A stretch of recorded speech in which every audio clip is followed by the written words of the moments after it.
Hi everyone. Today I'm going to do something a little different, what I call spiritual potpourri. So I didn't pick a specific topic for this video.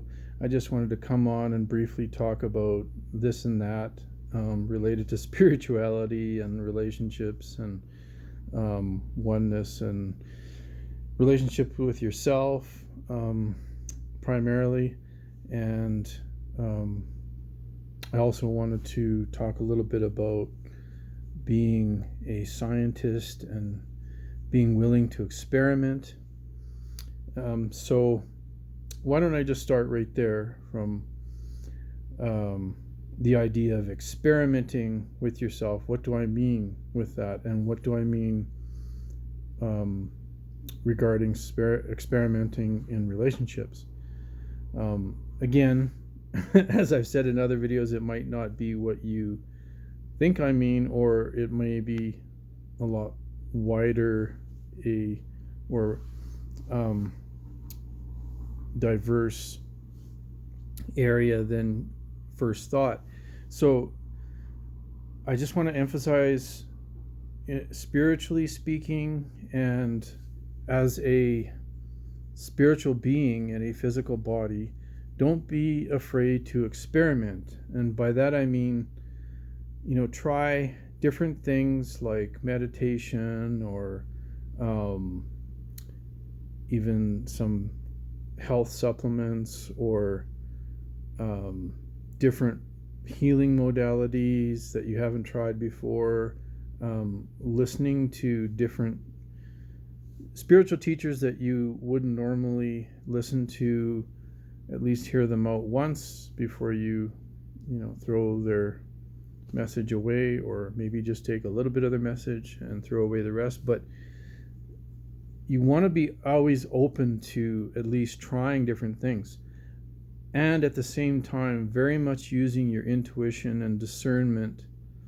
to see what feels right for you.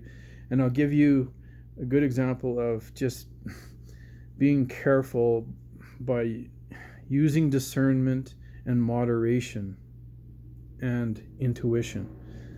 Intuition, discernment, kind of the same thing, not exactly, but they're related, right?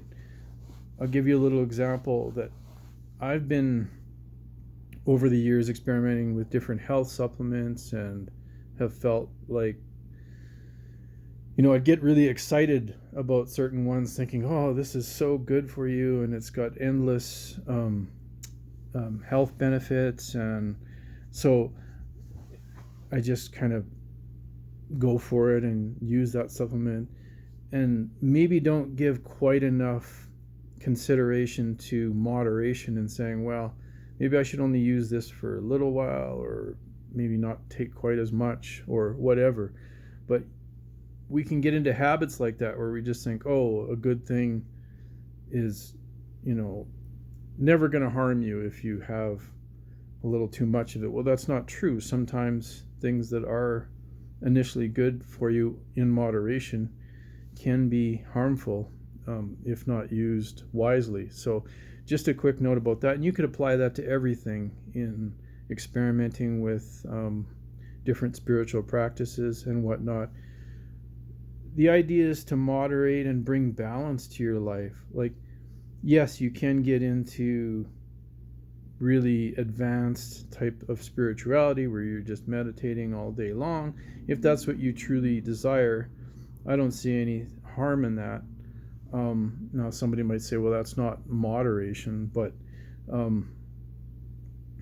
it's a form of dedication that is suitable for some people, but I feel like most people aren't likely in that boat, and so they want to be able to balance their life out with, yes, having those still moments of presence, but then also being active, physically active, honoring the physical body, doing things that bring you pleasure to all of your senses, and not feeling any shame or guilt in that. Because if God gave it to you, and God did give it to you, and it's not harming anybody, other than when people get some weird ideas about things that are very beautiful and wholesome and natural and turn it into something less than that, then it's just really their beliefs, isn't it? So um, just enjoy every element of life that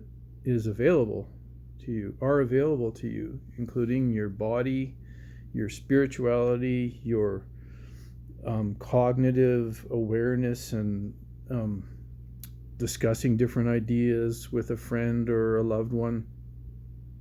Just keep experimenting with different things, and that's how you find out. Sometimes that's how you find out what really works best for you, brings the most fulfillment to your life.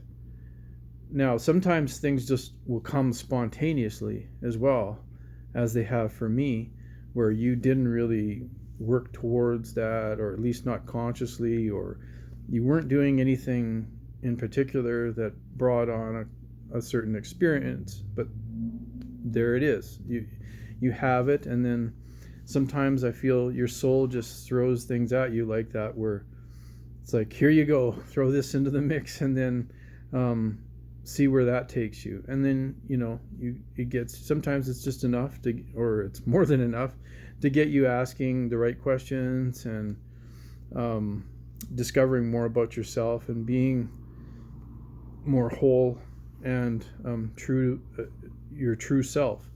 So when it comes to relationships, same thing. Like, don't be afraid to experiment, of course, in agreement, in transparency, in openness with your partner, being honest to yourself and your partner. Don't be afraid to experiment in your relationships, just trying different things. I mean, if you've got a really great thing going and you don't feel like there's any need to tinker, then that's fine too. But I feel like probably the majority of people feel like they could add a little more excitement or adventure to their relationships. So maybe it means you travel a little more together, or doing more fun and playful things together, or just sitting and actively listening to each other. We get so caught up in the next thing we're going to say to others and our own idea of things, but it's often much more beneficial to just sit and listen to others and not think about what you're going to say next. Just be there, keep that, or I should say, hold space for somebody in a very conscious way is so valuable, especially in intimate relationships. You want to be very aware and sensitive, but at the same time be yourself with your partner. And so it's always a balancing act in everything. And ultimately that's what I'm getting at with moderation and experimentation. Whatever it is you're into, I feel like, again, as long as you're not harming anyone else, including yourself, you have the best intentions, and you're using your insight and intuition, gut feeling. Does this feel right? If it doesn't feel right, then it probably isn't good for you. So just treat life as an adventure, and including your relationship with yourself and with your loved ones, with your friends, whoever. Just be up for it, in a playful, childlike sort of way, innocent. And because children, I guess the general principle of the childlike energy and spirit is that you're approaching life from innocence, from purity, and an honesty with yourself and others. That when you like something, you really let yourself and others know. When you don't like something, you really let others know. And children are very straightforward that way. So you need to keep doing that. We all do throughout our whole life. And before I said I was going to keep this brief, so it's almost 10 minutes. So I just wanted to finish by saying that, recently I started trying some different things in my relationship with my beloved and in our approach to intimacy, and it was, I should say, surprisingly, a lot more um, beneficial and a good thing than I had first thought, or for a very long time thought it might be.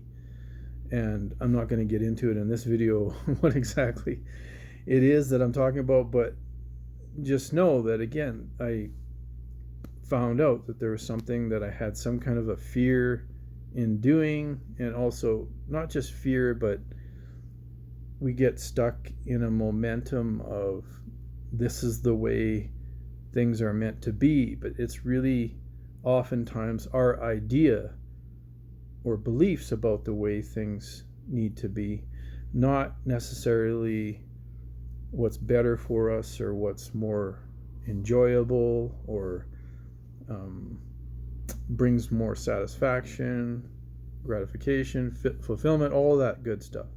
So just another reminder from personal experience, give things a second look. If there are people that are really adamant about it, that, oh yeah, but be careful, because it might not be right for you. But sometimes, oftentimes in life, we got to take little risks here and there, or we don't move anywhere into ultimately ascension and a closer relationship with God and with ourselves. And on that note, I leave you with love and gratitude for listening, and we'll be talking again. Thank you.